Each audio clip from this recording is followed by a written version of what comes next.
Assalamualaikum warahmatullahi wabarakatuh. Alhamdulillahirabbil alamin wassalatu wassalamu ala sayyidil mursalin wa ala alihi wa sahbihi ajma'in. Rabbi syarah li sadri wa yassir li amri wahlul 'uqdatam min lisani yafqahu qawli. Subhanaka la ilma lana illa ma 'allamtana innaka antal alimul hakim. Wala haula wala quwwata illa billahil aliyyil azim. Terima kasih kepada DJ Wadi, dan insya-Allah untuk slot petang ini, slot talaki Safinatun Najah, menggunakan pakar kitab Safinatun Najah, akan mengulangi baca dalam kitab yang berkaitan dengan rukun Islam terlebih dahulu. Kemudian insya-Allah saya akan pergi kepada sambungan slot minggu lepas berkaitan dengan ta'rif ataupun definisi ihsan. Jadi kitab Safinatun Najah muka surat 2 baris yang keempat daripada atas kalau edisi yang Jawi.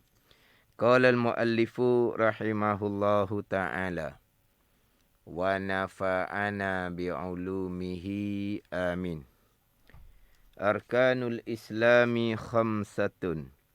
Syahadatu an la ilaha illallah wa anna muhammadar rasulullah wa iqamus salah wa ita'uz zakah wa saumu ramadana wa hijjul baiti man istata'a ilaihi sabila. Terjemahan dia, bermula segala rukun Islam itu 5. Pertama, menyaksikan bahawa tiada Tuhan yang disembah dengan sebenar-benarnya melainkan Allah Subhanahu wa taala, dan menyaksikan bahawasanya Nabi Muhammad sallallahu alaihi wasallam itu pesuruh Allah Subhanahu wa taala. Jadi sebagaimana slot-slot yang terdahulu, kitab ini hanya membicarakan rukun Islam dan rukun iman. Kemudian saya pergi kepada ta'rifan ataupun definisi Islam dan iman terlebih dahulu. Kemudian saya pergi pula kepada ta'rif ataupun definisi ihsan. Islam, iman, ihsan adalah komponen ataupun kita panggil sebagai rukun agama. Rukun agama, komponen bahagian dalam agama ada 3, Islam, iman dan ihsan. Kemudian Islam, iman dan ihsan ni dia ada dia punya definisi dia.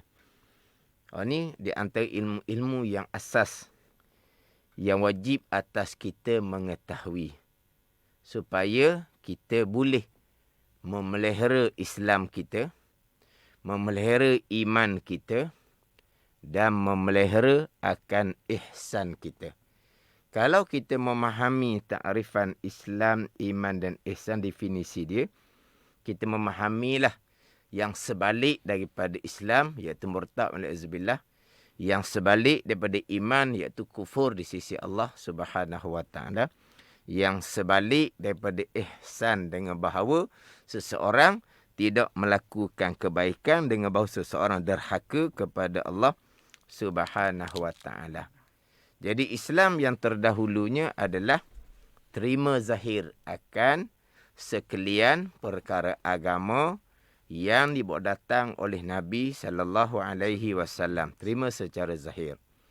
Iman, percaya hati akan sekalian perkara yang dibawa datang oleh Nabi sallallahu alaihi wasallam. Ihsannya adalah laksanakan, tunaikan perintah yang dibawa oleh Nabi sallallahu alaihi wasallam, tinggalkan larangan yang dibawa oleh Nabi sallallahu alaihi wasallam. Jadi perintah Allah sebagai contohlah perintah sembahyang. Tapi agama yang Nabi bawa bukan sembahyang sahaja. Agama yang Nabi bawa merangkumi ibadah, muamalah, munakahat, janayat. Tu hak zahir. Perkara agama yang Nabi bawa termasuk pegangan. Perkara gaib itu pun perkara agama yang dibawa datang oleh Nabi SAW. Saya nak datangkan contoh kewajipan sembahyang yang dibawa datang oleh Nabi SAW. Kita sebagai orang Islam kena terima kewajipan sembahyang. Terima secara zahir. Bersembahyang ataupun tidak bersembahyang itu pergi kepada ihsan. Islam terima kewajipan sembahyang. Sebaliknya, orang yang engkar ataupun tolak hukum kewajipan sembahyang. Sembahyang tak wajib contohnya. Maka batal Islam dia. Sebab dia tidak terima perkara agama yang dibawa, ditolak, diengkar. Terima dengan bahawa sembahyang wajib. Engkar dengan bahawa sembahyang tak wajib contohnya. Contoh salat-salat terdahulu, hak larangan. Contoh larangan adalah zina.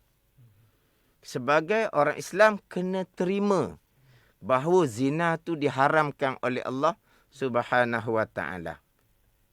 Tiba-tiba dia berzina, itu bab ihsan. Sekarang sebagai orang Islam kena terima zina syarak menyatakan haram. Maka kita pun terima haram. Jangan engkar, jangan tolak. Tak haram zina. Suka sama suka. Bukan rogo. Rogo menasabahlah haram sebab dipaksa.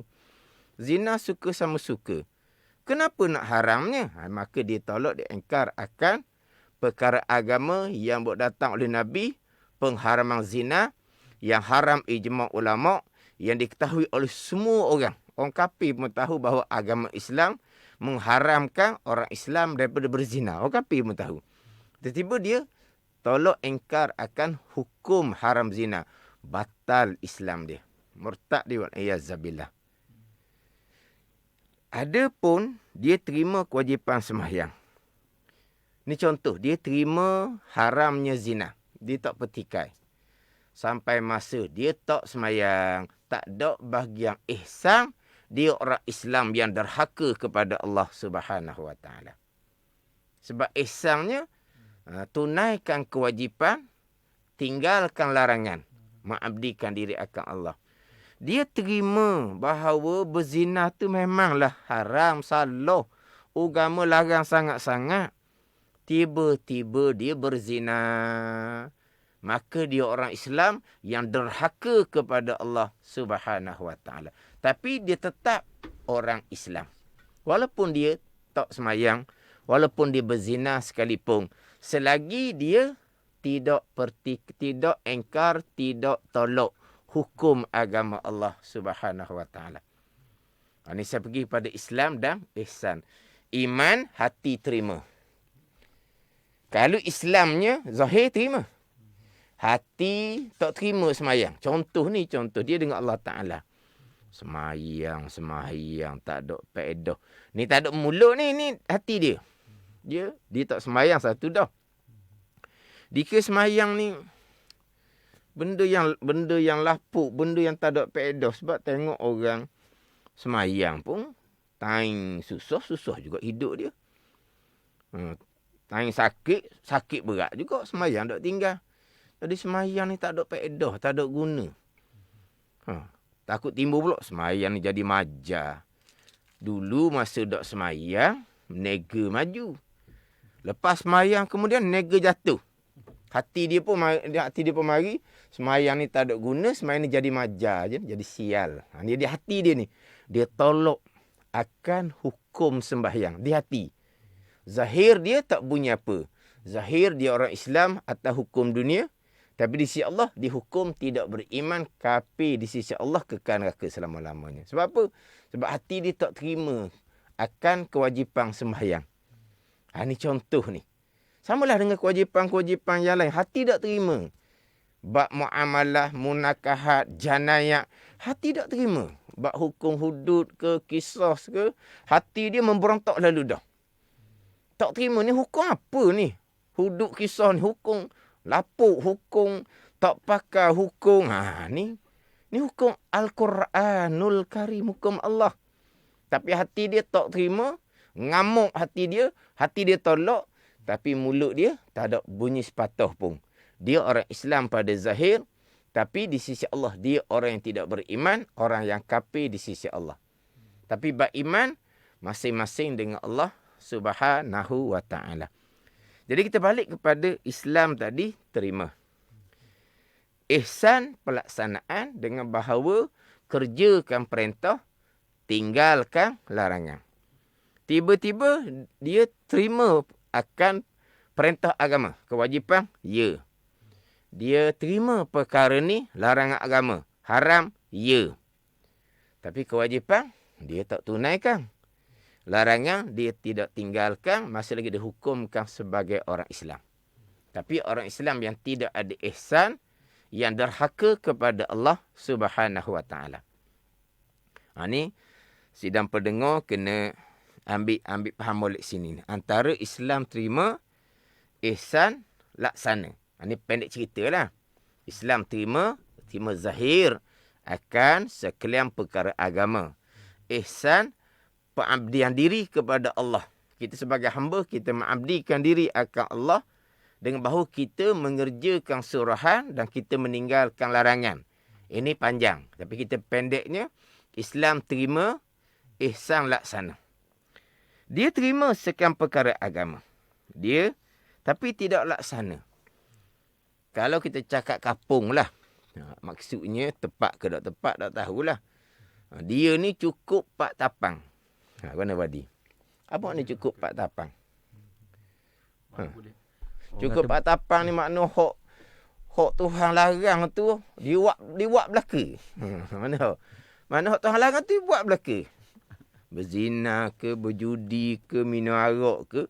Hak Tuhan suruh tu dok lah. Semayang pun tidak, puasa pun tidak, zakat tak pernah peduli. Ada orang pun cakap dia ni berat. Cukup 4 tapang dianya. Cukup 4 tapang ni mana apa? Kejahatan dia segala segi. Itu cukup 4 tapang. Orang yang seumpamanya cukup 4 tapang ni, tak ada orang komen dalam FB biasanya. Kalau perkataan hak lorak-lorak negeri ni, adalah orang tolong betul ke orang tolong biasa je kadang-kadang. Dah kita ni hak pantai timur ni, orang pantai timur faham lah. Cukup 4 tapang ni mana, tak ada lah dia ni. Bab perkara hak jahat kok di dia belaka. Macam mana dia sebagai orang Islam? Dia tetap sebagai orang Islam. Walaupun cukup 4 tapang, selagi dia terima akan perkara agama. Dia tidak kerjakan suruhan, tidak ada ihsan, derhaka kepada Allah. Dia tidak tinggalkan apa yang dilarang. Maknanya dia tidak ada ihsan, dia derhaka kepada Allah Subhanahu wa ta'ala. Maknanya orang Islam nak berkahwin dengan orang cukup 4 tapang, sah. Nak berkahwin mungkin tidak lah. Siapa nak berkahwin dengan orang seumpama tu. Tapi dia berkahwin, masa dulu dok lah seumpama tu. Lepas jadi senang ni, cukup 4 tapang contohnya. Maknanya pasangan, contohnya isteri ke, nak kata macam mana? Suami seumpama tu. Tapi adakah suami itu masa lagi orang Islam? Masa lagi orang Islam. Maka hubungan perkahwinan dia dengan isteri tadi ni, isteri pula jenis semayang bang, dok tinggal, taat kepada perintah agama. Tapi suami ni apabila jadi berjaya, senang hidup ni, jadi lupa agama. Lupa dah. Semayang, puasa pun dah. Joli dah dianya. Dulu tak joli. Sekarang ni joli dah. Maknanya, isteri solehah, baik isterinya. Jadi macam mana hubungan perkahwinan? Masih lagi sebagai suami isteri. Sebab masih lagi suaminya orang Islam. Siapa suami dia orang Islam? Suami dia tu joli dah. Dia masih lagi terima hukum agama. Tapi dia jadi ikut hawa nafsu dia.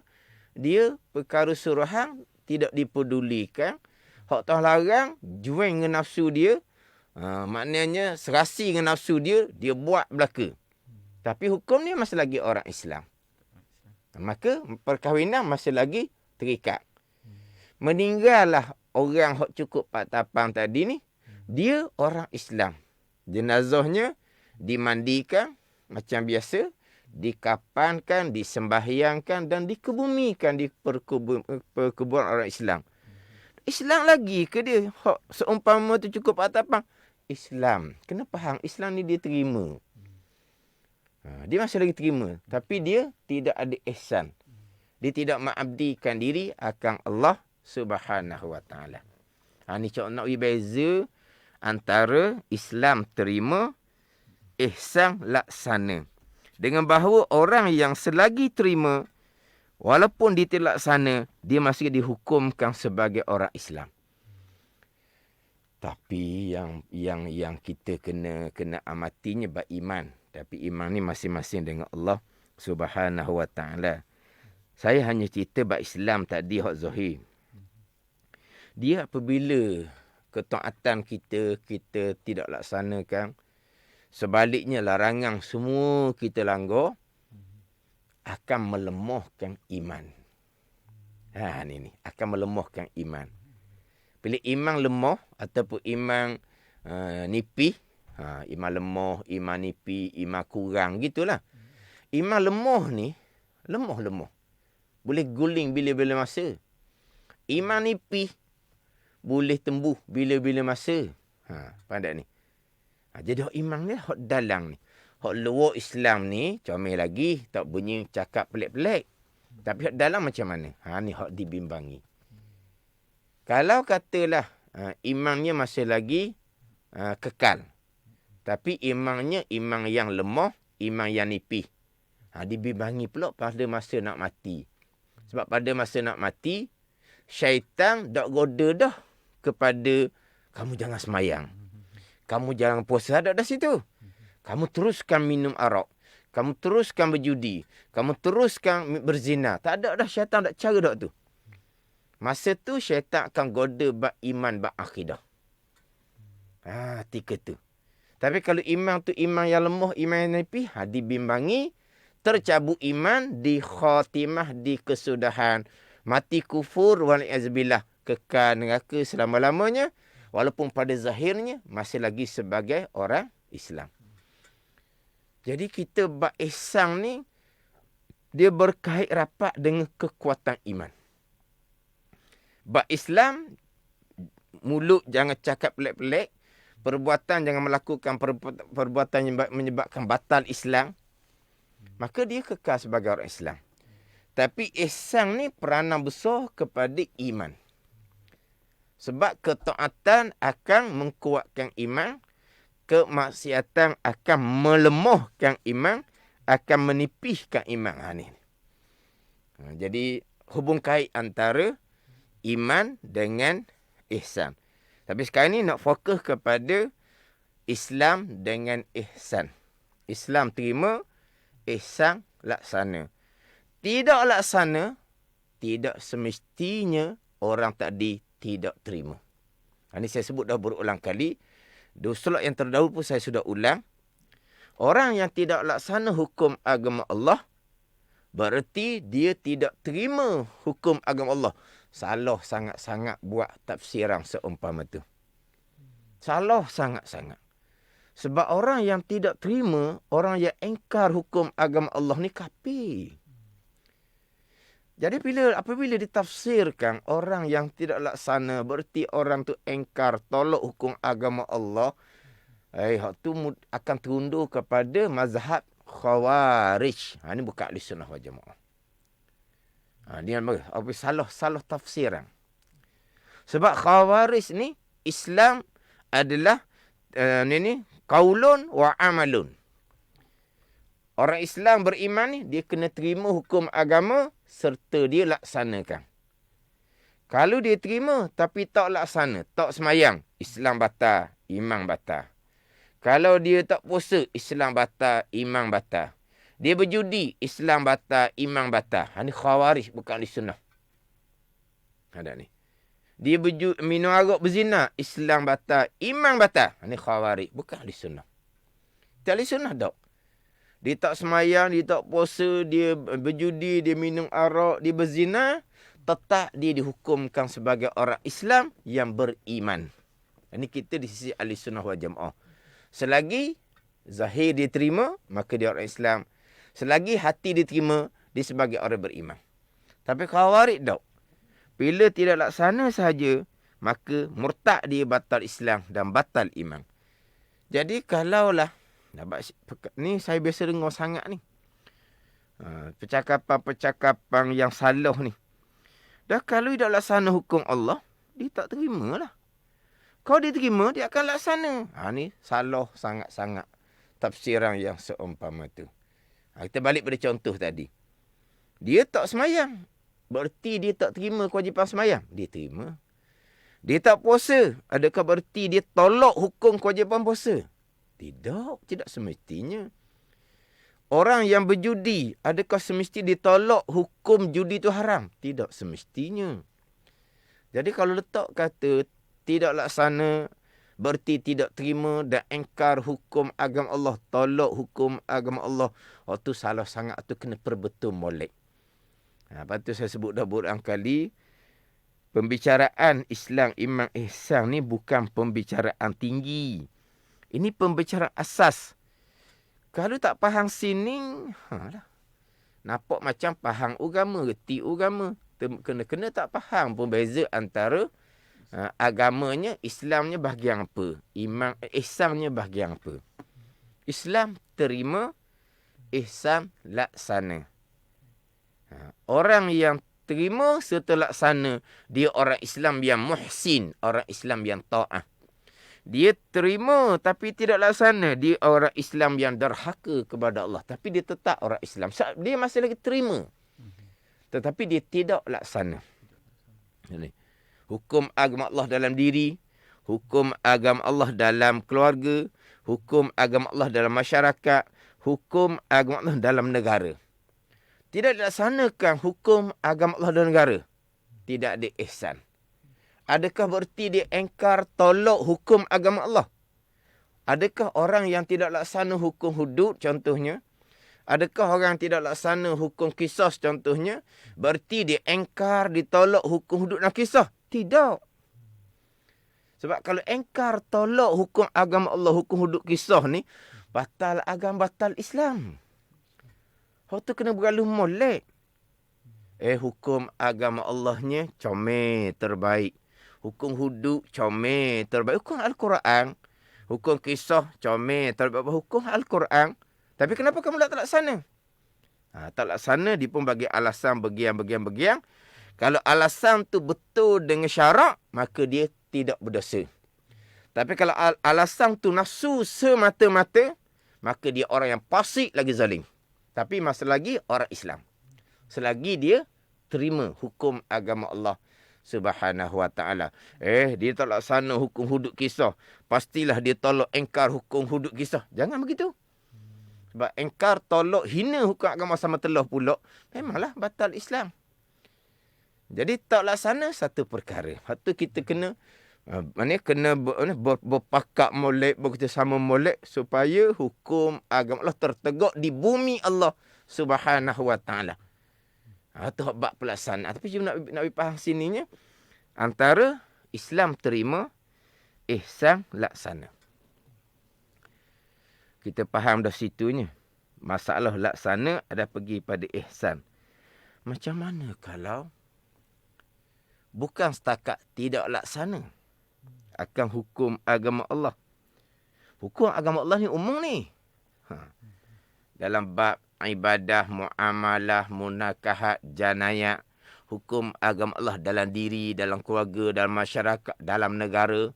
Sebagaimana wajib kita tegakkan hukum agama Allah dalam diri, begitu juga wajib ijma' ulama'. Wajib ijma' ulama'. Sembahyang wajib ijma' ulama'. Puasa cukup syarat dia, wajib ijma' ulama'. Tegakkan hukum agama Allah dalam undang-undang negara, wajib ijma' ulama'. Kena faham balik situ. Menegakkan hukum agama tu wajib ijma' ulama'. Itu pergi pada pelaksanaan. Jadi sekarang ni bukan hanya tidak laksana. Bahkan tidak setuju kalau ada orang yang nak laksana. Macam mana pula?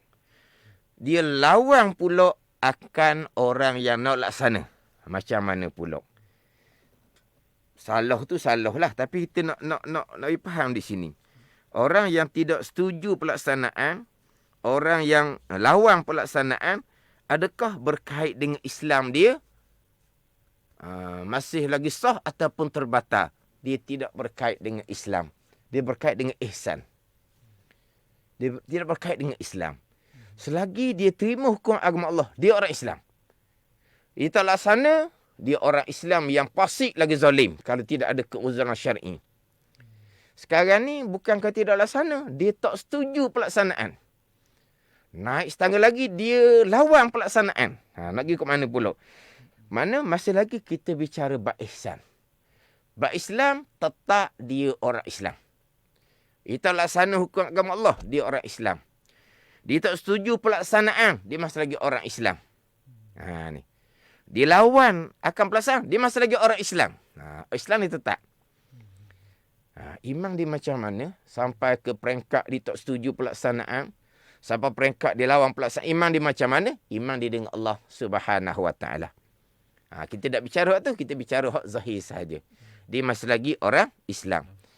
Tapi kalau sebab peringkat tak setuju lawan tu, hak tu bab iman masing-masing dengan Allah Subhanahu Wa Taala. Jadi begini, kita ni misal. Lepas tu kita faham tadi pelaksanaan hukum agama Allah ni di dalam diri, keluarga, masyarakat dan negara. Untuk contoh begini. Ni sidang benar, lepas tu boleh fikir, boleh faham lah. Dia begini. Contohlah. Isterinya nak pakai tudung. Memang isterinya bertudung selama-lamanya. Tapi pada satu program tu, yang dianjur oleh syarikat tempat kerja, tiba-tiba suami tidak setuju isteri nak pakai tudung kepala. Contohnya. Nampak dah tu? Isterinya bertudung, suaminya pun okey. Biasa kan isteri yang solehah, suami yang kadang-kadang semayang bang pun tak cukup. Adalah seumpama tu. Macam tadilah isteri solehah, suami joli contohnya. Jadi suami dia ni memanglah isterinya bertudung. Okey je. Tapi satu ketika tu dia tak setuju. Malah ni kalau pergi program tempat kerja abang ni, abang tak setuju pakai tudung. Sebab apa? Tak sesuai pakai tudung. Contoh. Bab Islam tetap dia orang Islam. Sebab apa? Sebab suami dia tidak pertikai kewajipan pakai tudung. Dan memang isteri dia pakai tudung. Cuma untuk satu program, suami dia tak setuju pelaksanaan pakai tudung menutupi aurah. Tak setuju. Lepas tu kalau kata suami, isteri nak pakai juga, suami dia lawan. Contohnya. Nak kira macam mana tu? Bab Islam, jangan kosek. Dia tetap orang Islam. Dosa ke tak berdosa? Bab dosa ke tak berdosa ni, bukan kata suami tu tak setuju isteri pakai tudung. Suami biarkan isteri. Bukan kata suami tak pakai tudung. Mana akhir isteri pun tak pakai tudung. Kalau kata suami, dia diam je. Isteri pakai tudung, okey. Tak pakai tudung pun okey. Isteri yang biarkan isteri tak pakai tudung, suami berdosa dah. Sama telah pula suami yang suruh kamu jangan pakai tudung. Tu lagi lah berdosa. Sekarang ni isteri nak pakai tudung ke, tak mau pakai tudung ke, atas awak. Mana suami tak heran. Tiba-tiba isteri pakai tudung. Suami tak suruh. Isteri tak pakai tudung. Isteri kepala dogot tak pakai tudung. Suami tak suruh. Tapi suami biarkan isterinya tak pakai tudung. Berdosa tak suami? Berdosa kerana dia membiarkan. Dia hanya membiarkan saja pun berdosa dah. Sementara kalau dia yang suruh jangan pakai tudung. Maklumlah. Memang berdosa sangatlah dianya. Tapi macam mana dengan Islam? Islam tetap sebab dia masih lagi terima. Tutup aurah ni wajib. Tu dia terima sangat-sangat. Tapi ni satu program ni je. Janganlah pakai tudung. Misal lah. Adalah kerana apa ke. Dok paluk dengan isteri kawan-kawan dia ke. Macam mana ke. Gitulah. Tapi nak faham, nak cerita sini. Saya sebut tadi.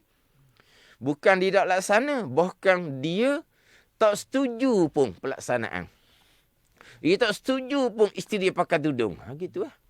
Adakah terbatal Islam dia? Tidak. Tapi berdosalah dianya. Suami apa yang seumpama tu? Kamu biarkan isteri kamu tidak bertudung, kamu berdosa dah. Kamu suruh dia tidak bertudung. Sama telah lah. Kamu marah pula nak pakai tudung. Ni. Mana pun dia marah, dia tak setuju, isterinya melaksanakan perintah agama. Adakah Islamnya terbatal? Tidak. Dia masih lagi orang Islam, tapi yang derhaka kepada Allah Subhanahu Wa Taala. Pada ni. Bukan kata tak laksana ni. Tak setuju pelaksanaan pun masih lagi dihukumkan sebagai orang Islam. Ni nak contoh hak lebih mudah kita nak nampak. Hukum poligami. Hukum poligami dalam agama. Orang tahu belaka. Dalam agama Islamnya membenarkan poligami. Orang bukan Islam, orang kafir sendiri pun tahu dalam agama Islam ni boleh berpoligami. Orang maklum belaka. Tak. Orang Islam lelaki, orang Islam perempuan, dia kena terima hukum agama Allah Subhanahu Wa Taala. Orang lelaki tak disebut. Ada orang perempuan. Orang perempuan, dia kena terima ini hukum agama Allah. Sedap dia orang lelaki kalau kenal ke dia. Sekarang ni bukan masalah kena sebelah lelaki ke sebelah perempuan. Ini hukum Allah Subhanahu Wa Taala, Tuhan yang bijaksana, Tuhan yang maha adil. Hukum poligami ni Tuhan masuk belah orang lelaki. Tuhan buat nanya ke perempuan. Kalau begitu juga, orang lelaki sajalah sembah Allah Subhanahu Wa Taala. Orang perempuan cari Tuhan lain lah kalau begitu. Dah Allah Tuhan yang bijaksana, Allah Tuhan yang maha adil, samalah lelaki perempuan pun sama. Hukum Allah tu hukum yang bijaksana, hukum yang terbaik, hukum yang adil. Jadi orang lelaki perempuan sama, kena terima hukum poligami. Tidak boleh bertikar, tak boleh kata hukum poligami ni hukum yang menzalimi perempuan. Hukum yang menganiayai perempuan. Tak boleh kata begitu.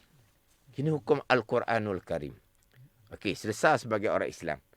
Lelaki, perempuan sama. Selesai sebagai orang Islam, terima. Terima hukum agama Allah Subhanahu Wa Taala. Sampai masa pelaksanaan. Ni. Sekarang ni, bab pelaksanaan bukan bab Islam. Bab Islam, lelaki, perempuan, terima. Okey, orang Islam. Bab pelaksanaan.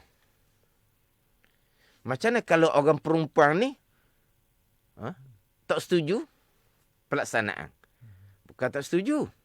Lawang. Bukan lawang. Isytihar perang dunia. Nak ke mana? Suami nak apa tu? Nak berkahwin satu lagi. Syarat benar ke tak? Syarat benar kan. Lepas tu kenapa kamu tak setuju? Saya bukan tak setuju. Saya lawang. Nak ke mana? Kamu tak setuju dengan hukum agama Allah ke? Hukum agama Allah, orang Islam kena terima, serenda.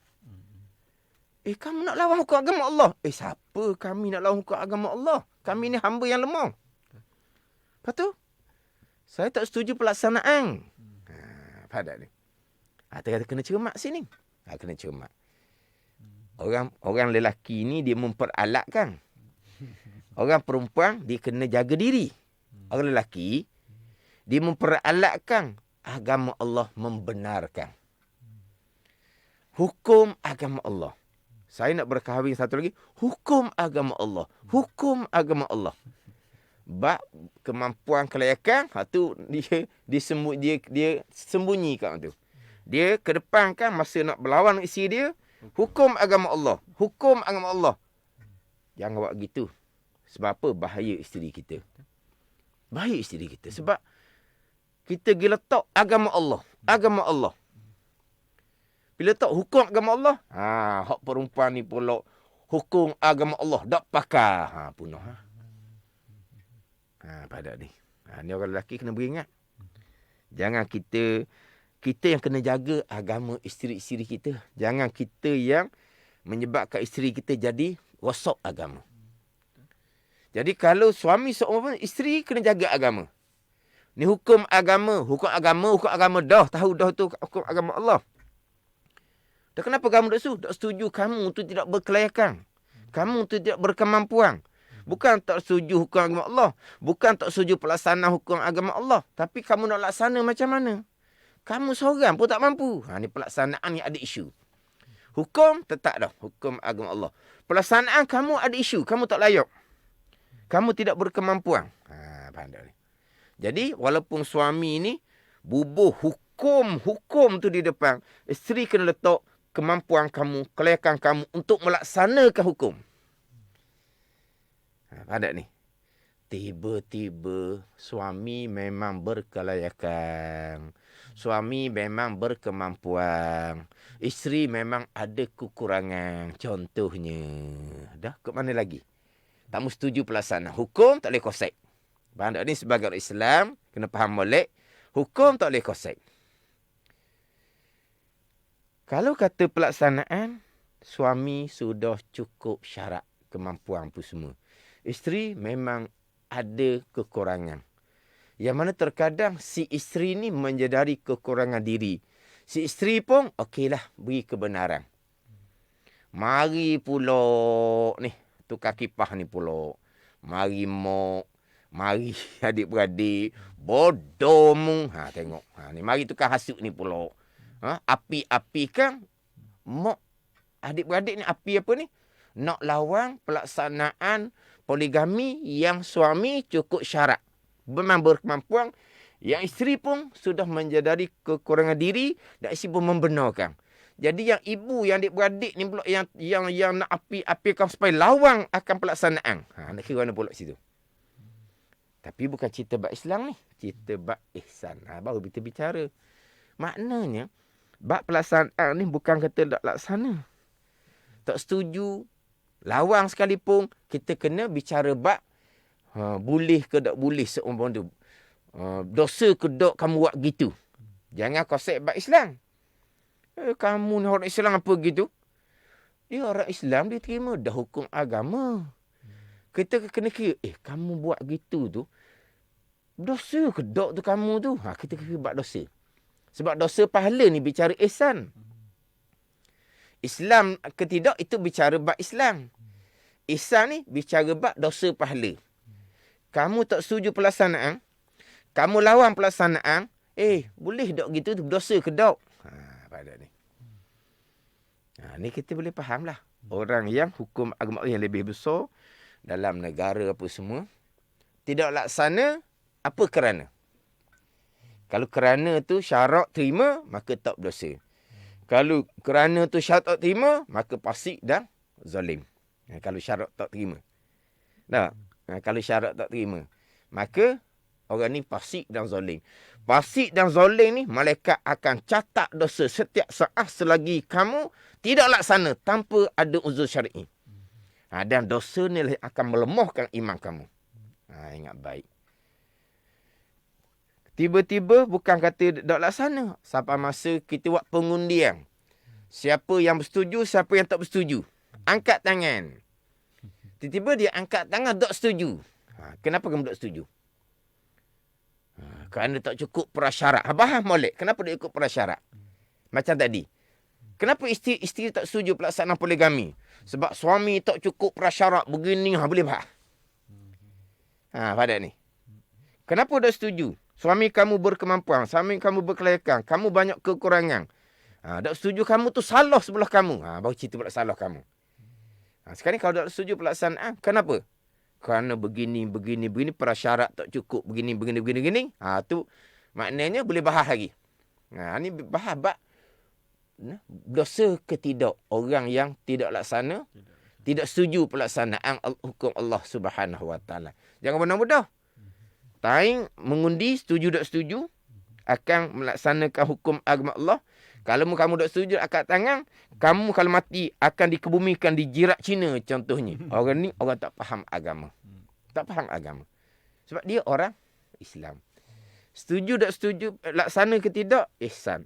Setuju tak setuju, kita bahas kenapa kamu tak setuju. Pun masih lagi bicara bab ihsan, dosa dan pahala. Tapi kita sebagai orang Islam, kita wajib memperjuangkan moga-moga hukum agama Allah tertegak di bumi Allah Subhanahu wa taala. Jangan jadikan nafsu kepentingan duniawi kita yang menyebabkan kita ni tidak memperjuangkan moga-moga hukum agama Allah terlaksana di muka bumi Allah Subhanahu wa taala. Sebab kita nak jadi orang agama yang sempurna, lengkap Islam, lengkap iman, lengkap ihsan, pelaksanaan dan juga perjuangan. Moga-moga hukum agama Allah terlaksana dalam diri kita, keluarga kita, masyarakat dan dalam negara kita. Ini bicara bab Islam dan bicara bab ihsan. InsyaAllah di slot akan datang, saya akan mengulangi kembali untuk memantapkan pemahaman kita semua. Wallahu a'lam.